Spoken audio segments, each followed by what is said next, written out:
यो ग्रेस थुक्पा उद्योगमा हामीले थुक्पामा काम गरेको देखाइरहेको छौँ। यो थुक्पा चाहिँ उताबाट पेलिसकेर यो यसरी सुकाएको हो, यो अख्राएको भन्छ यसलाई।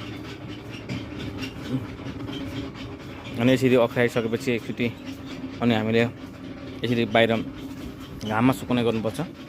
यो हामीले घाममा सुकाएको हो, तपाईँले देख्न सक्नुहुनेछ।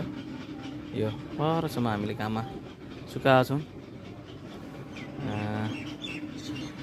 यो घाममा सुकाएपछि यसलाई यहाँ लिएर हामीले एउटा यो रुम छ, जुन रुममा हामीले काट्ने गर्छौँ।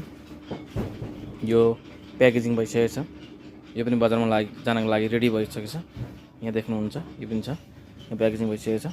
अब यो खाली ठाउँमा हामी अहिले थुक्पा राम्रोसँग सुकिसकेपछि यहाँ लिएर हामी काट्नेछौँ र पुनःतिर प्याकेजिङ गर्नेछौँ। अहिले हामीले थुक्पा घाममा सुकाइरहेको छौँ। यो चाहिँ अख्राएको हो। अनि यसरी हामीले फेरिसकेपछि पुनः अख्राउँछौँ। यो काम भइरहेको छ, तपाईँ देख्न सक्नुहुन्छ।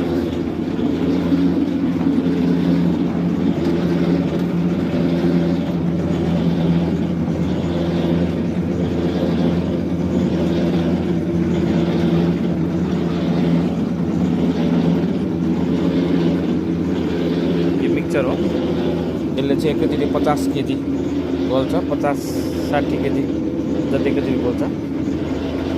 यसरी थुक्पा